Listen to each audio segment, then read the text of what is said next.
Hi, this is Bibi at Harvard Cooking Girl. Today we're gonna take you through the steps, some of the steps and the tricks to make a good risotto milanese.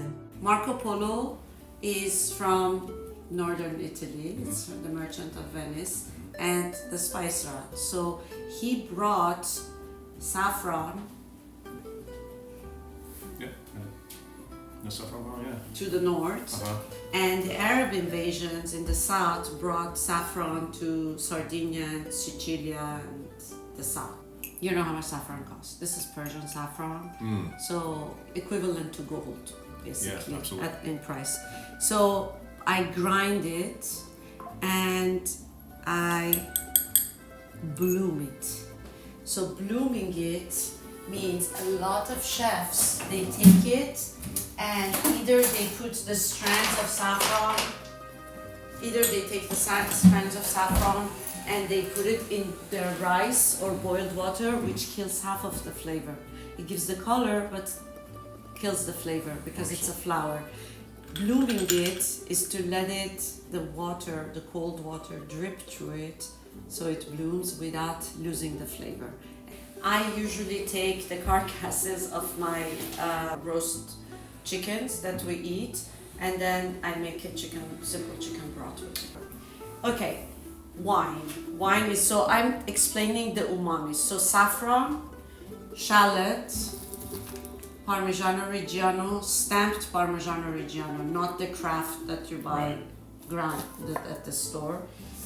Wine, they always ask me what kind of wine do you use, the kind of wine you like to drink. Now, I'm not saying for this you should use the highest grade of wine, but I would not also use Tubak-Chak. You know what I mean? Because in a restaurant, other than the technique that you don't want your risotto to become soupy, because when the cooks, it's arborio rice is a rice that you have to, it grows by the Po River,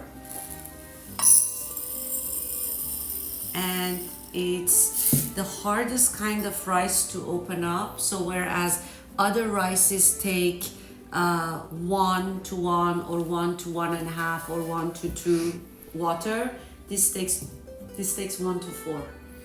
When I make risotto, it's a long process because it's about 5 to a cup. It's about 5 cups of broth.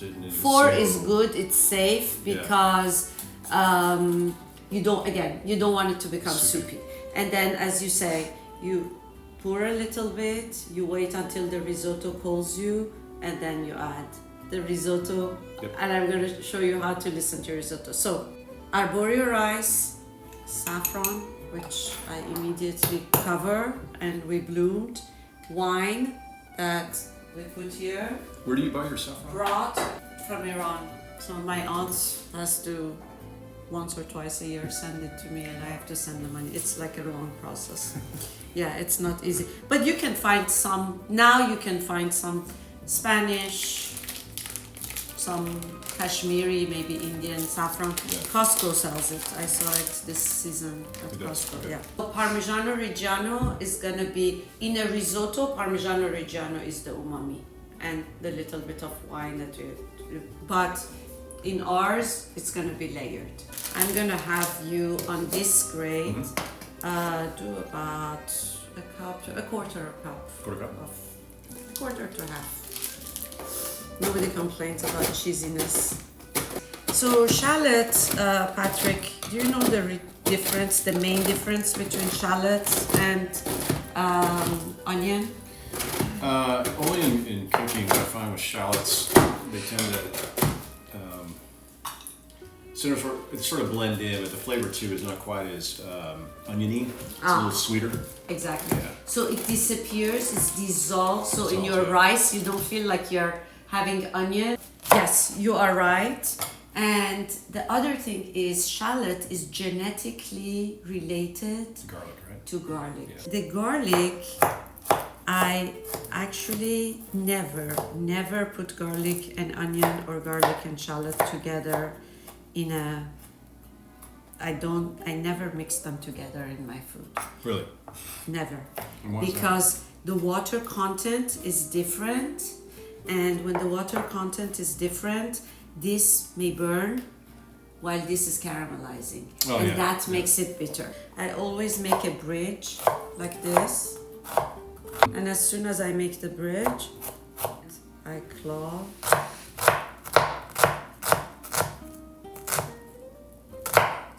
Okay, I go till the end, I skip this part, and then I use the fulcrum method. So if it's not, let's say I'm doing champagne vinaigrette or something, I just go back and forth, back and forth, back and forth, gather on each side. Of course, I need to have a good knife. This is an artisanal Japanese knife. So if you do this, if you claw, you see, you go against the grain, you go like this.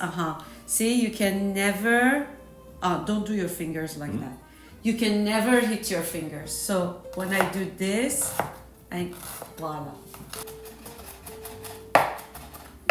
Okay, I got that. Yep. perfect. So you are honestly, as far as technique goes and the basics, you have it. With the fulcrum, we mix them. We go one more time. We mix them all. They are all very unanimous and homogeneous. I just separate my garlic from my, okay. So this is our mise en place, and I love to have a mise en place because I know what I have. Now, I'm looking at this. I'm gonna do, what the heck, we're gonna do 2 cups of risotto. The rest, I'm gonna do arancinis the next day. Forget this, it says coconut oil. It's not coconut oil, it's olive oil. I put this because you always want to have a good grip of what you're doing. I know that you know all the steps to risotto. It's just how do we elevate our absolutely. game, and we layer the flavors. This is gonna be just about layering the flavors. So, the best chefs in the world are the ones that when you go to the restaurants, you do not know when you have one mouthful of their best food, let's say risotto, they layer the subtlety of the flavors such that in French they say je ne sais quoi. I have obviously all these spices, and that's not even all of it, it's some of it. It's how you do the cardamom and the roses and the tarragon, and or why you don't do turmeric with this but you do it with that. Same here. Italian food has its own, these are the spices really that we are dealing with. Why do we do shallot? Of course you can do it with an onion, but why do we do with shallot? In the meantime, I have put this here. You see, Patrick? It's slowly but surely. So you buy your saffron and then grind it yourself? Yes. When I do a big amount of saffron all together, I do an electric. Risotto is the food of a patient person. If you're in a hurry and very social, that's why friends gather together, they pour some wine, they drink, As soon as this is a little bit caramelized, come close, I am gonna pour a good amount of wine. Okay.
So when do you add the saffron?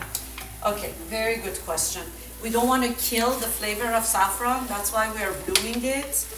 So right now we take some random grain of rice. You take it too? It's not there yet. Yeah. The flavors are there, but we are not there. So we add the saffron when we are almost al dente. So towards the end, with the last or one before last pour, Okay. we add the saffron, not to kill it.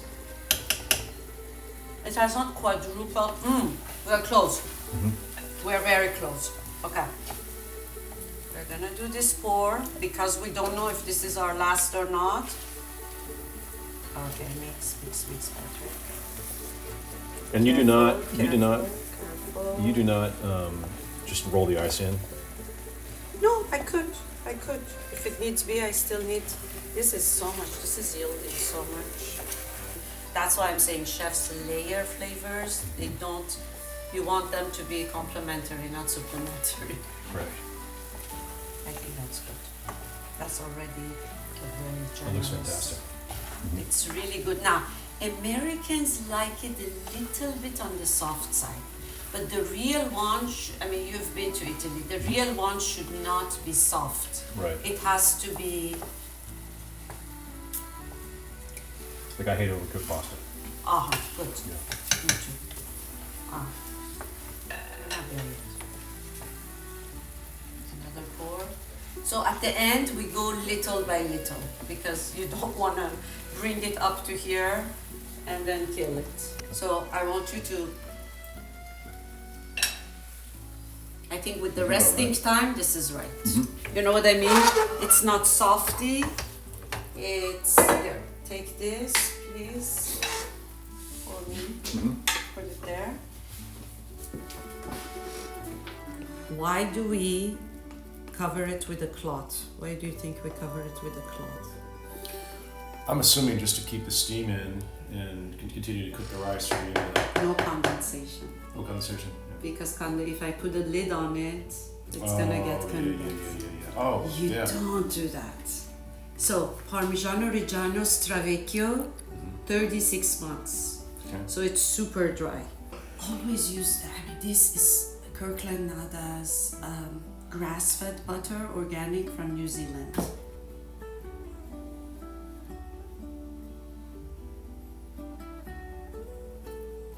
So beautiful. So the whole thing is gorgeous.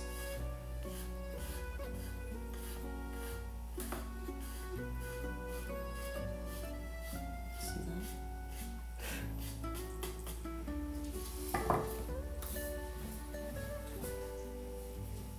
Where is here? So we bury it.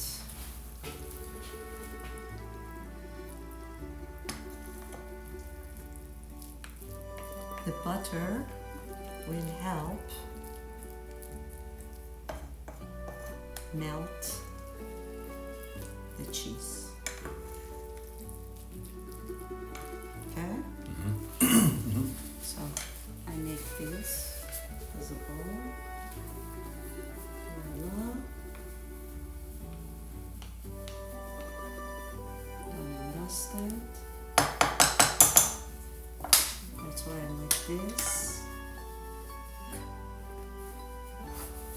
I just make sure it's tight.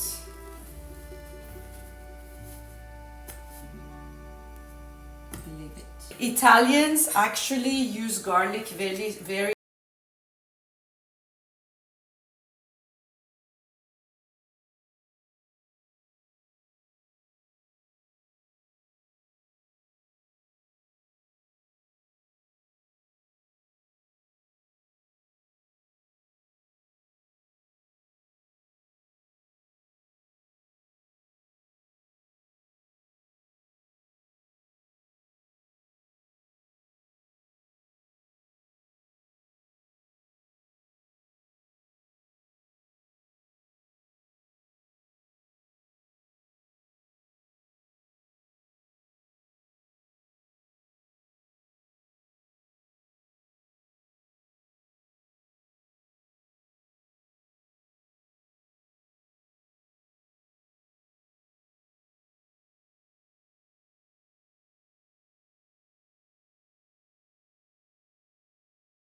That's it. I take off the heat. I no longer need the heat.